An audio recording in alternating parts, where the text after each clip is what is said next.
Lantas bagaimana nasib rekomendasi Pansus Haji DPR yang akan diserahkan besok meski tanpa klarifikasi Menak Yakut Kholil Kumas? Kami akan membahasnya dengan anggota Pansus Haji DPR, Marwan Jafar. Selamat malam. Assalamualaikum Pak Marwan. Selamat malam, Waalaikumsalam Mas Reza. Ya, sebelumnya kami juga sudah mengundang Ketua Pansus Haji Nusron Wahid dan juru bicara Kemenak Sunanto, tapi keduanya menyatakan belum bisa bergabung. Pak Marwan, sebenarnya seberapa besar pengaruhnya dengan ketidakhadiran Menak Yakut di rapat Pansus? Sudah 3 kali undangan, 3 kali pula Menak tidak hadir. Seberapa besar ini pengaruhnya untuk hasil kesimpulan dari Pansus Haji DPR ini yang akan diparipurnakan besok? Yang pertama tentu kita menyayangkan kepada Menteri Agama yang tidak hadir dalam acara-acara yang dilakukan oleh Pansus. Dan Pansus sudah mengundang 3 kali. Seharusnya kalau waktunya cukup, tidak dikejar-kejar oleh waktu periodisasi ini selesai, seharusnya memang Pansus merekomendasikan atau minta kepada Kepolisian Republik Indonesia melalui pimpinan DPR untuk dipanggil paksa. Tapi sayangnya memang waktunya sangat tidak cukup dan periodisasi DPR sedang berakhir dan akan berakhir pada 31 September. Ini sangat disayangkan. Yang kedua adalah bahwa tanpa kehadiran Menak, hadir atau tidak hadir, itu tanpa memengaruhi hasil dari rekomendasi dan kesimpulan Pansus. Jadi oleh karena itu tidak ada masalah sebetulnya tidak hadir, tapi sebaiknya memang hadir. Karena itu undangan DPR dan bahkan ini boleh dikatakan pembangkangan terhadap undangan DPR. Kalau dikatakan ada tugas-tugas negara, sebetulnya sudah selesai tugas-tugas negara itu kalau ada niatan untuk menghadiri Pansus. Tapi niatan itu rupanya tidak ada. Jadi bertepuk sebelah tangan lah istilahnya itu. Jadi memang, tapi teman-teman di Pansus memutuskan hadir atau tidak hadir, kesimpulan dan rekomendasi tetap dibuat. Begitu Mas Reti. Jadi kesimpulan dan rekomendasi Pansus apa, Pak Marwan? Kesimpulan dan rekomendasi Pansus sudah dibuat kemarin dan sudah selesai, dan salah satunya adalah bahwa Menteri Agama secara terang benderang melanggar Undang-Undang Nomor 8 Tahun 2019 tentang pelaksanaan haji dan umroh, pasal 64, yaitu tentang pembagian kuota yang tidak adil, yang seharusnya tambahan kuota 20.000 itu diberikan kepada jamaah reguler, ini 10.000 diberikan kepada jamaah plus, jamaah khusus. Dan ini jelas-jelas melanggar. Yang seharusnya antriannya tidak terlalu banyak para jamaah haji di seluruh Indonesia, tapi ini berhubung dikasihkan haji plus, maka tambah antriannya. Bahkan sampai ada yang 35 tahun, 25 tahun, ada yang sampai 45 tahun antriannya.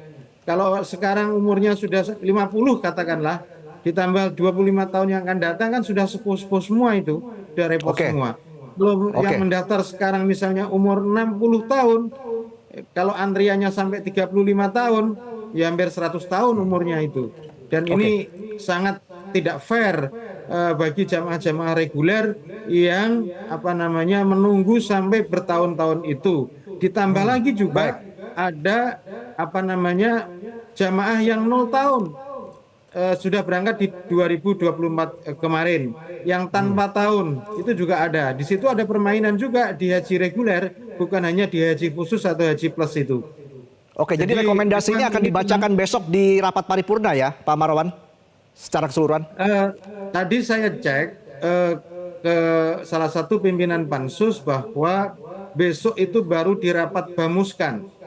Besok baru ada rapat bamus, pembacaan di rapat paripurna akan dibacakan pada tanggal 30 September paripurna terakhir DPR.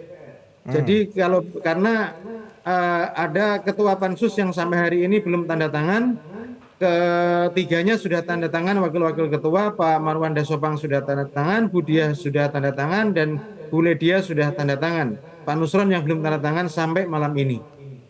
Oke, Pak Marwan, melihat 3 kali undangan dari Pansus, 3 kali pula Menteri Agama tidak hadir begitu ya Pak Marwan.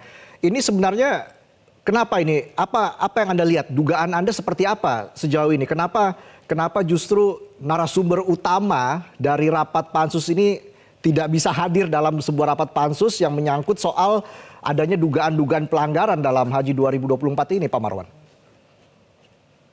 Saya kira ini ada proses untuk menghindari pansus. Jadi undangan ini sudah 3 kali kita undang dan kelihatannya memang tidak mau hadir dengan alasan tugas negara ke luar negeri itu. Padahal ke luar negeri sebetulnya bisa disingkat dan perjalanannya juga bisa disingkat dan seharusnya sudah selesai kalau memang alasannya tugas ke luar negeri.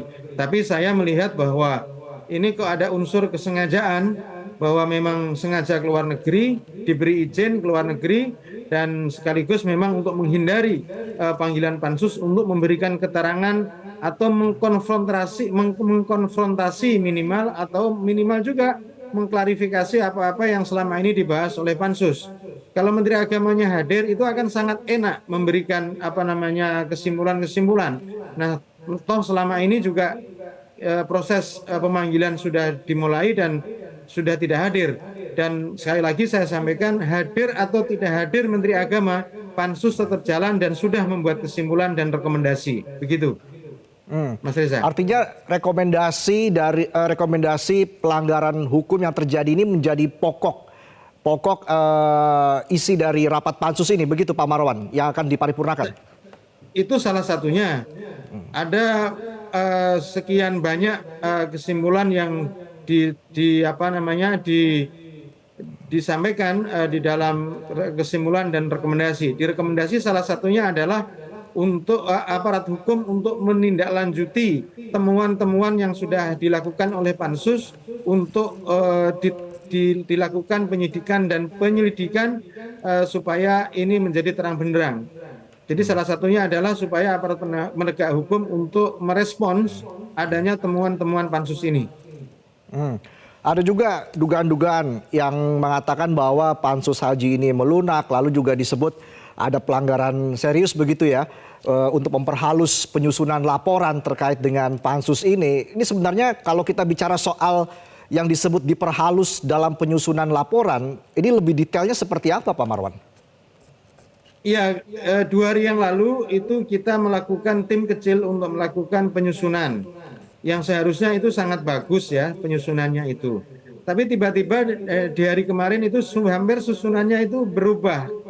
Rekomendasinya dan kesimpulannya berubah dengan cara dihaluskan.